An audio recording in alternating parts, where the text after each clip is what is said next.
It's Ian Horrocks here from Focusrite Innovation.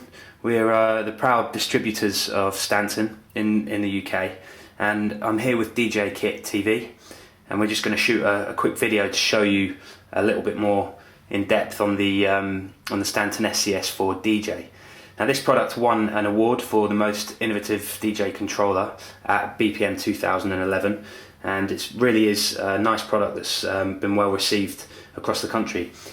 So the whole thing about this product is that it's completely standalone. You don't need a laptop at all.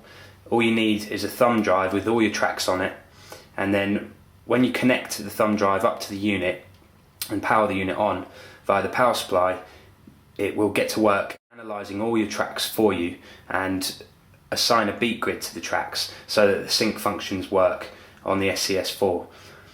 It's actually got 4 USB or thumb drive slots. There's 2 on the actual unit, one here and one on the back, and then there's also a compartment on the underside of the unit, which lets you store 2 in there as well. So here's the compartment with 2 catches. You lift this off, and there's my thumb drive just stored away in there. So that stops any USB key sticking out from the top of the unit, risking it getting broken off. You never have to remove it at all. You can just forget it's there. The SCS4 has its own operating system, which is a Linux operating system, and Linux is known for its stability. It's got a really nice OLED screen that displays your waveform. If we put it on scratch mode, we can just scrub through the waveform and set cue points. So it's really clear to see in the dark, and we've got 4 main buttons by which we navigate the operating system. So we've got the waveform and the home. Should you download the artwork for your tracks, the artwork will appear there too. Then we've got a browser section which allows us to browse our tracks, and then it also creates a playlist, so any tracks that you play will be added to the playlist. We can use that playlist at a later date. Then we've got all the system settings where you're allowed to go into options such as the platter settings, crossfader settings, or the MIDI controller settings, which you can actually use this hardware as a standalone MIDI controller for software should you want to connect the SCS4 to a computer. So if we go back to the waveform screen, then we've got the mixer section. Now, these EQs are total cut EQs, so although there's no kill switches, if you take the EQs out, that completely kills that frequency, whether it be low, mid or high. We've got decent quality faders and cue buttons on the unit so that you can pre-fade listen to the tracks you're going to bring in.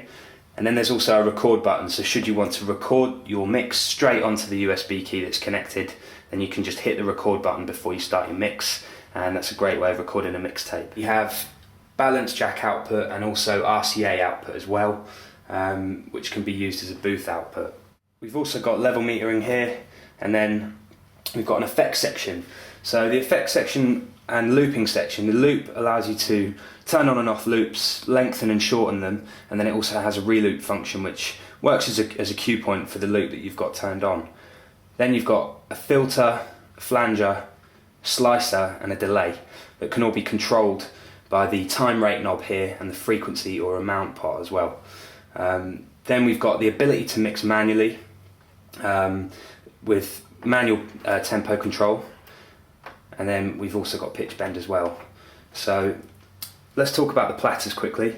The platters have a touch sense top on them, so in touch mode the top will always take you back to your cue point. So if we were to scratch and then touch the platter, it takes us straight back to the cue, as you can see that happening on the screen there. So that's a really useful function for any scratch DJs who always want to return to the initial cue point that they've got set. We can also hold the scratch button, as is written just above it in small white font, and then that acts as a fast scrub through the track, so we can get to the centre of the track really quickly. At the top of the platters are touch sense. As long as touch is turned off, then touching the top of the platter won't take you back to your cue point. Then underneath that we've got just the play and pause, the cue button which will trigger you from the cue point that you've set. There's also a sync function The SCS4 analyses all your tracks for you, as I said at the beginning, and so once that's done and the beat grids are on your waveforms, simply pressing the sync button will match the tempo of the track to the track that's already playing.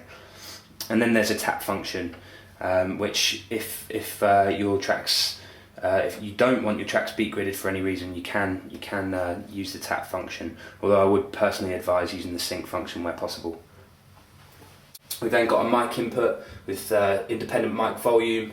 We have our master volume control, and then over on the right hand side where the headphones plug in, we've got a mix cue which decides whether we want to cue our master or our cue track, or a mix between the two.